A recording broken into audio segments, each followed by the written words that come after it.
నమస్తే. మాజీ మంత్రి పేర్ని నాని వ్యాఖ్యలు తెగ వైరల్ అవుతోంది. ఆయన రప్ప మీరు డైలాగ్తో సరిపెడతారేంటి? చీకట్లో చేసేయాలా, చీకట్లో ఎవరికి తెలియకుండా చేసేయాలా, తర్వాత బయటకు వచ్చి అసలు ఏం జరిగిందని చెప్పి అమాయకంగా నటించాలా? అసలు ఒక్కసారి ఆయన ఏమన్నాడు విని తర్వాత మనం విశ్లేషణలోకి వెళ్దాం. అరే చీకట్లో కన్ను కొడితే అయిపోవాలిరా, నోరు తెరిచి రప్ప రప్ప ఎన్నిసార్లు అంటారు? రప్ప రప్ప అని చీకట్లో జరిగిపోవాలి. తర్వాత మీరందరూ కలిసి పలకరించాలి, ఎట్లా జరిగింది, ఏం జరిగింది, ఎవరు చేశాడని వెళ్ళండి.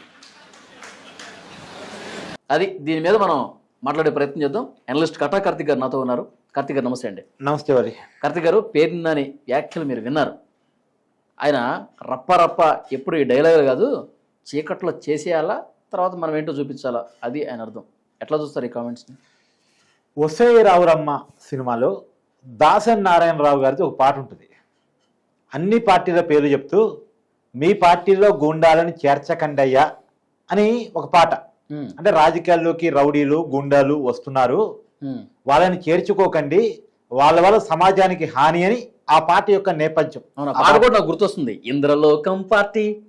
ఎస్ కదా. తర్వాత అది ఒక టైం. కానీ ఇప్పుడు ఆంధ్రప్రదేశ్లో ఉన్న దౌర్భాగ్యం ఏంటంటే క్రిమినల్స్ కోసం ఒక పార్టీ పెట్టబడింది. క్రిమినల్సే ఒక పార్టీ పెట్టారు. ఎవరైతే బాబాయ్ హంతకులు ఉన్నారో, ఎవరైతే ఆంధ్రప్రదేశ్లో అధికారంలో ఉండి మరి దళితుల హత్యాకాండని రుచి చూశారో అలాంటి వాళ్ళ చేతిలో ఒక పార్టీ ఉంది. వాళ్ళు డైరెక్ట్గానే, మళ్ళీ ఇండైరెక్ట్గా ఏం లేదు, డైరెక్ట్గానే గంజాయి బ్యాచ్ మీద పోలీసులు కొడితే వాళ్ళపై పరామర్శిస్తున్నారు, వాళ్ళు ఓన్ చేసుకుంటున్నారు. ఎవరు? వైసీపీ అధికారంలో ఉన్నప్పుడే కేసులు పెట్టబడ వ్యక్తులని ఆ పార్టీ అధినేత పోయి పలకరించి పరామర్శించి వస్తున్నాడు, వాళ్ళని సచ్చిళ్ళు అంటున్నాడు. కాబట్టి గతంలో ఏంటంటే ఈ రౌడీలు ఏ రాజకీయ పార్టీలో చేరి సేఫ్ జోన్లో ఉందామని ఆలోచించేవాళ్ళు. కానీ ఇప్పుడు రౌడీల కోసం రాజకీయ పార్టీ ఉంది, గుండాల కోసం క్రిమినల్స్ కోసం రాజకీయ పార్టీ ఉంది. దానివల్ల ఓపెన్గా చెప్పేస్తున్నారు, రప్ప నరికేస్తాం. ఇప్పుడు యాక్చువల్గా ఈ డైలాగ్ ఎక్కడి నుంచి వచ్చింది? మామూలుగా అల్లు అర్జున్ సినిమా డైలాగ్ ఇది. కానీ ఆ సినిమాలో కంటే కూడా జగన్మోహన్ రెడ్డి గారి సత్తెనపల్లి పర్యటనలో కొంతమంది వైసీపీ కార్యకర్తలు ప్లేకార్డులు పట్టుకొని 2029లో జగన్మోహన్ రెడ్డి గారి 2.0 వచ్చిన తర్వాత రప్ప నరికేస్తాం, మీరు కొట్టారు తీసుకున్నాం, మీకు సినిమా చూపిస్తాం, ఇలాంటి డైలాగులతోటి కొన్ని ప్లేకార్డులు ప్రదర్శించారు. సరే, వాళ్ళు మెచ్యూరిటీ లేని కార్యకర్తలు చిన్న స్థాయిలో అనుకున్నాం. దాన్ని జగన్మోహన్ రెడ్డి గారిని విలేకరులు కొంతమంది అడిగారు, ఏమంటే మీ పర్యటనలో ఇలాంటి డైలాగులు వైరల్ అయినాయండి అంటే, ఆ డైలాగులు పదే చెప్పించుకొని విని ఆనందించి ఏముంది సినిమా డైలాగులు పెట్టుకున్నారులే సమర్థించే పని చేస్తారు తప్ప వాడిని ఖండించే పని చేయలే. పైగా ఆంధ్రప్రదేశ్ డిప్యూటీ సీఎం పవన్ కళ్యాణ్ గారు అనేక స్టేజ్ల మీద చెప్పారు, సినిమా డైలాగులు సినిమాకే బాగుంటాయి, బయట సమాజంలో బాగోవు, అనకూడదు కూడా, సమాజం ఒప్పుకోదు అని పవన్ కళ్యాణ్ గారు సినిమా నటుడు అయి ఉండి ఆంధ్రప్రదేశ్ డిప్యూటీ సీఎం హోదాలో చెప్పాడు. సరే, తీరు మార్చుకున్నారంటే తీరు మార్చుకోలే. నిన్న ఏకంగా 2 మంత్రులు, ఒకళ్ళు ఆదిమూలపు సురేష్, ఆయన నిజానికి పార్టీ మారడానికి ఎన్ని ప్రయత్నాలు చేశాడో నీకు తెలుసు, అది వర్కౌట్ కాలే. ఇక తప్పదు వైసీపీలో ఉండాలనుకున్నారు ఏమో. నిన్న కొండేపీలో కార్యకర్తల సమావేశంలో ఇప్పుడు వరకు ఉన్నది వేరు, రేపు రాబోయే కాలంలో చూసేది వేరు. రప్ప చేసేస్తామని, మరి ఏం చేస్తాం అన్నది క్లారిటీగా రప్ప చేసేస్తాం అనే మాట వాడారు.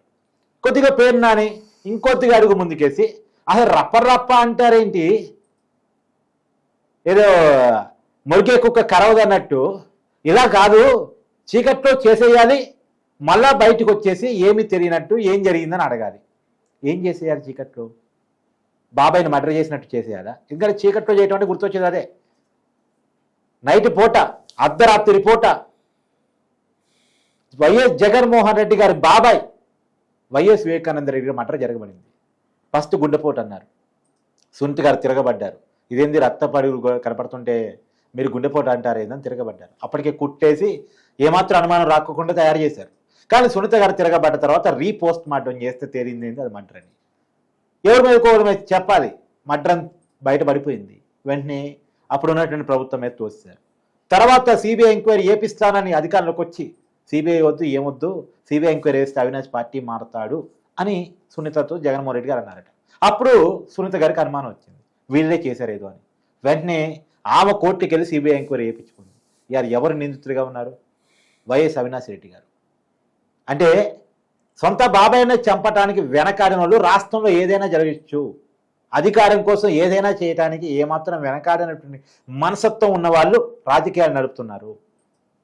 వాళ్ళు వైసీపీ ఇంటెన్షన్ వెరీ క్లియర్ అబ్బా. నేను చాలాసార్లు చాలా వీడియోలో చెప్పాను. ఒకటి, బూతులు తిట్టడం. దానివల్ల ఏంటంటే మనకు వ్యతిరేకంగా రాజకీయాలు చేసే వాళ్ళు భయపడతారు. పరువు, ప్రతిష్ట ఇవన్నిటి గురించి ఆలోచించే వాళ్ళు మనకెందుకు వచ్చిన రాజకీయాలు, బయటకు వచ్చి మన అమ్మ నాన్నని తిట్టించుకోవటం, మన ఇంట్లో ఉన్న ఆడవాళ్ళని తిట్టించుకోవటం, పిల్లల్ని తిట్టించుకోవటం అవసరమా? మనకెందుకు ఈ రాజకీయాలని ఇంట్లో కూర్చుంటారు. దానివల్ల మన ఇష్టారాజ్యంగా చేసుకోవచ్చు.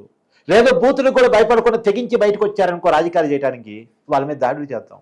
దాడులకు కూడా తెగించి రాజకీయాల్లోకి వచ్చారనుకో అవసరమైతే మర్డర్ చేద్దాం, అధికారులు ఉంటే కేసులు పెట్టి లోపలేద్దాం.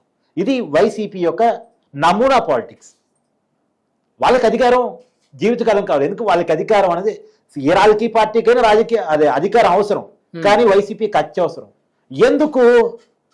వాళ్ళు సంపాదించుకున్న డబ్బు రక్షించబడాలి అంటే, వాళ్ళ అక్రమాస్తులు కేసులు ముందుకు పోకుండా ఉండాలంటే చేతిలో అధికారం ఉండాలి. ఎమ్మెల్యేలు, ఎంపీలు ఎక్కువ ఉండాలి. అలా ఉంటేనే అధికారాన్ని అడ్డం పెట్టుకొని వాళ్ళు వాళ్ళ ఆస్తులు రక్షించుకోగలరు. వాళ్ళు రాజకీయ పార్టీ పెట్టుకుంది ఆస్తుల రక్షణ కోసం, పరిరక్షణ కోసం. ఎవరికైనా అధికారం ఏంటంటే వాళ్ళ ఎజెండాను అమలు చేయడం కోసం. కానీ ఒక్క వైసీపీకి మాత్రం అధికారం వాళ్ళ వ్యక్తిగత ఆస్తుల రక్షణ కోసం. నిజానికి నీకు గుర్తుందా, రాజశేఖర రెడ్డి గారు చనిపోయినప్పుడు జగన్మోహన్ రెడ్డి గారు ఎంపీ, ఒక ఎంపీగా ఉన్న వ్యక్తి సీఎం సీట్ అడిగాడు. మా నాన్న చనిపోయాడు, నా సీఎం సీట్ ఇవ్వండి అని అడిగాడు. కాంగ్రెస్ హైకమాండ్ చెప్పింది, నీకు సీఎం సీట్ ఇవ్వాలంటే నీ ఎంపీ పదవి రాజీనామా చేయాలి. కడప ఎంపీగా జగన్ ఉన్నారు, రాజీనామా చేయాలి. మళ్ళీ అక్కడ బై ఎలక్షన్ పెట్టాలి. రాజీనామా చేస్తే బై ఎలక్షన్ వస్తుందిగా, మళ్ళీ అక్కడ అదొక ఎలక్షన్. మళ్ళీ ఎన్ని సీఎం చేయాలంటే ఎంపీకి రాజీనామా చేసిన జగన్మోహన్ రెడ్డి గారిని ఏదో ఒక చోట ఎమ్మెల్యే చేయాలి. ఎమ్మెల్యే చేయాలంటే ఉన్న ఎమ్మెల్యే పదవిని, అంటే అక్కడ పులివెందుల ఖాళీ అయిందనుకోండి, పులివెందులో జగన్మోహన్ రెడ్డి గారు నిలబెట్టాలి. సరే, అది ఒక పని. లేదంటే ఎమ్మెల్సీ అయినా చేయాలి. ఈ రిస్క్ అంతా ఎందుకు? నువ్వు ఎంపీగా ఉంటే మళ్ళీ ఆ ఎలక్షన్ ఫేస్ చేయాలి కదా. నీకు వయసు ఉంది, నువ్వు నువ్వు రాజకీయాల్లోకి వచ్చి ఎన్నాళ్ళు అవుతుంది? 1.5 year అవుతుంది. కాబట్టి నువ్వు కొద్ది ఓపిక పట్టు. నువ్వు రాజకీయాల్లోకి వచ్చిందే మొన్న రీసెంట్ కదా, నువ్వు కొద్దిగా ఓపిక పట్టు.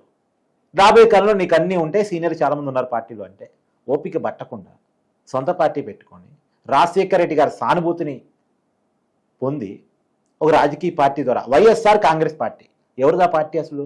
జగన్మోహన్ రెడ్డిదా? శివకుమార్ అనే ఒక వ్యక్తిది. ఎందుకు ఒకళ్ళ పార్టీని తీసుకున్నాడు? వైఎస్ఆర్ అంటే పేరు కావాలి. నిజానికి వైఎస్ఆర్ అంటే వైఎస్ రాజశేఖర రెడ్డి కాదు, యువజన శ్రామిక రైతు కాంగ్రెస్ పార్టీ.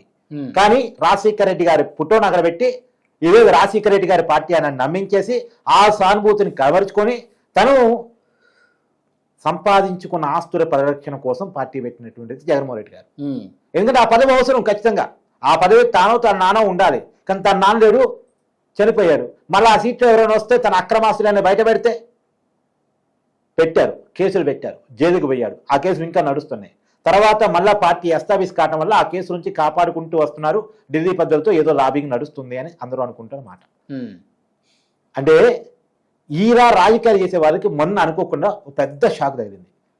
ప్రజలు ఈ పార్టీని ఘోర పరాజయం చేశారు. మామూలు కాదు, 151 సీట్ల నుంచి 11 సీట్లకి పడేశారు. ఈ ఘోర పరాభవం ఊహించలేదు వాళ్ళు. ఇంత పరాభవం జరిగింది. ఇప్పుడు వాళ్ళని దేకే వాళ్ళు లేడు. రేపు వాళ్ళ కేసులు తిరగదోడితే ఆల్రెడీ ఆంధ్రప్రదేశ్లో మద్యం స్కామ్ విచారణ ఒకటి నడుస్తుంది. ఆ కేసు విచారణలో జగన్మోహన్ రెడ్డి గారు లోపలికి వెళ్తే మళ్ళీ బయటికి రావడం చాలా కష్టం. ఆ విషయం వాళ్ళకి అర్థమవుతుంది. తర్వాత లోపలికి వెళ్ళిన తర్వాత పాత కేసులన్నీ చుట్టుముడితే ఏంటి పరిస్థితి? అందుకని మళ్ళీ ఆంధ్రప్రదేశ్లో ఏదో ఒక డిస్టర్బెన్స్ చేయాలి. అది ఒక కోణం. రెండవ అంశం ఏంటి? ఆంధ్రప్రదేశ్లో రాజధాని నిర్మాణం జరుగుతుంది, పోలవరం నిర్మాణం జరుగుతుంది. కొన్ని కంపెనీలు వస్తున్నాయి, బీపీసీఎల్ వస్తుంది, టీసీఎస్ వస్తుంది, కాగ్నిజెంట్ వస్తుంది. అనే కంపెనీల పేరుతో సహా మనం చెప్పగలుగుతున్నాం ఈ కంపెనీలు పలానా చోట ల్యాండ్ కాబోతున్నాయి అని. కాగ్నిజెంట్, టీసీఎస్, ఉర్సా కంపెనీ ఇలాంటి వైజాగ్లో ల్యాండ్ కాబోతున్నాయి. బీపీసీఎల్ ప్రకాశం జిల్లాలో ల్యాండ్ కాబోతుంది. ఇవన్నీ కనపడ్డాయి అనుకో, సంక్షేమం కూడా ఒకటి అటుగానో ఒకటి ఇటుగానో అమలైంది అనుకో, పథకాలన్నీ అభివృద్ధి సంక్షేమం కనపడిది. అమరావతి రాజధాని కొంత కంప్లీట్ అయితే వైసీపీకి ఎందుకు అది కొనేస్తారు తిరిగి? కాబట్టి వైసీపీకి వచ్చే ఎన్నికల్లో ఎజెండా కావాలంటే ఇవన్నీ ఆగిపోవాలంటే ఇన్వెస్టర్స్ని భయపెట్టాలి. ఇన్వెస్టర్స్ భయపడాలంటే రాష్ట్రంలో ఏదో జరుగుతుంది అనేటువంటి ఒక అలజడి రావాలి. అలజడి కోసం చేసే ప్రయత్నంలోనే ఈ మాటలన్నీ. ఓకే, ఇప్పుడు వాళ్ళు రప్ప రప్ప అంటా ఉన్నారు. మరి ఈ రప్ప రప్ప అని ప్రజలు ఎంతవరకు యాక్సెప్ట్ చేస్తారు? దీన్నే నమ్ముకుని ప్రతిసారి డైలాగులు వెళ్తా ఉన్నాయి కదా, మరి దీన్ని ప్రజలు ఒప్పుకునే పరిస్థితి ఉందా? అంటే వీళ్ళు అనుకున్నటువంటి ఏజెండా ఏంటంటే ఒక 3-4 సంవత్సరాలు రప్ప రప్ప డైలాగ్ని గట్టిగా పేల్చి అవసరమైతే 2-3 యాక్టివిటీస్ అయినా చేపించేసి రాష్ట్రంలో శాంతి బాధితుల ఇష్యూ ఉందన్నది క్రియేట్ చేసి ముందు పెట్టుబడుల్ని కంపెనీని రాకుండా చేసి అమరావతి నిర్మాణాన్ని డిస్టర్బ్ చేయగలిగితే చివరి సంవత్సరం ఆయన పాదయాత్ర చేసి సానుభూతిగా మార్చుకొని ఈ ప్రభుత్వం ఏమీ చేయలేదు, అమరావతి అనేది నిర్మాణం చేయలేదు, పోలవరం నిర్మాణం చేయలేదు, కంపెనీలు అన్నది తీసుకురాలేదు, 20 లక్షల ఉద్యోగాలు అనేది ఎక్కడున్నాయి, ఇలాంటి మాటలు చెప్పుకొని ఎలక్షన్స్కి వెళ్ళి మళ్ళీ వీటిని ఎక్కువ చూపించి నెక్స్ట్ ఎలక్షన్లో లబ్ధి పొందాలి అనే ప్రయత్నం. ఈ ప్రయత్నం జరగాలంటే ముందు జరగాల్సింది ఏంది? ఇన్వెస్ట్మెంట్స్ని ఆపాలి, అమరావతి నిర్మాణాన్ని డిస్టర్బ్ చేయాలి. ఈ డిస్టర్బ్ చేయాలంటే ఏంది? ముందు బేసిక్గా శాంతి బాధితుల రిపోర్ట్ క్రియేట్ చేయాలి. అందుకే వచ్చిన ప్రతి అవకాశాన్ని వాడుకోవడం కోసం విపరీతమైన ప్రయత్నం చేస్తున్నారు. ఇప్పుడు పగడాల ప్రవీణ్ అనేటువంటి ఒక పాస్టర్ చనిపోతే దాన్ని ఒక రాజకీయంగా వివాదంగా మార్చే ప్రయత్నం చేశారు, కానీ కాలేదు. ఆ కుటుంబం ప్రభుత్వాన్ని సహకరించడం వల్ల కాలేదు. తర్వాత తిరుపతిలో గోవులు చనిపోయిన ఒక వార్తను వీదే క్రియేట్ చేసి దాన్ని నమ్మించే ప్రయత్నం చేశారు, వర్కౌట్ కాలేదు. ఇలా వాళ్ళు చేయని ప్రయత్నం అంటూ ఏం లేదు. జగన్మోహన్ రెడ్డి గారి ప్రతి పర్యటనలో వివాదం నెలకొట్టడానికి ఉన్న కారణం ఏంటంటే రాష్ట్రంలో ఏదో జరుగుతుంది అన్నదాన్ని ఒకదాన్ని ఎస్టాబ్లిష్ చేసి దాన్ని నమ్మించాలి. అది ఇన్వెస్టర్ ముందు ప్రజలేదని అనుకుని ప్రజలు వైసీపీ నెగిటివ్గా కూడా తీసుకొని ప్రజల గురించి ఇప్పుడు అవసరం లేదు, చివరి 2 సంవత్సరాలు ఆలోచిద్దాం, సంవత్సరాలు ఆలోచిద్దాం. ఇప్పుడు ఏంది? కూటమి ప్రభుత్వం డిస్టర్బ్ చేయాలి, ఇన్వెస్టర్స్ని డిస్టర్బ్ చేయాలి, ఇన్వెస్ట్మెంట్స్ రాకుండా చేయాలి. ముందు వాటిని ఆపాలి, వాళ్ళ భయపెట్టాలి. రెండోది జగన్మోహన్ రెడ్డికి జనాలు రావటం, జనాలు రప్పించుకోవడం ద్వారా జగన్ జనాలు వస్తున్నారు, రేపు అధికారంలోకి వస్తే మళ్ళా మన పాల్గొలుతారు, ఇప్పుడు కూటమి ఉందని ఇన్వెస్ట్ చేస్తే రేపు మళ్ళా మనం వెనక్కి రావాల్సి వచ్చిందని ఒక భయాన్ని కూడా క్రియేట్ చేయాలి. ఇలా ఉన్న ప్రతి అవకాశాన్ని వాడుకుంటూ వైసీపీ ఇలాంటి రాజకీయం చేస్తుంది. అందులో భాగంగానే కార్యకర్తని రెచ్చగొట్టే మాటలు, డిస్టర్బ్ చేసే శాస్త్రాలు అన్నీ ఒకదానికి ఒకటి లింకప్ అయి ఉన్నాయి. Okay, thank you very much కర్త గారు.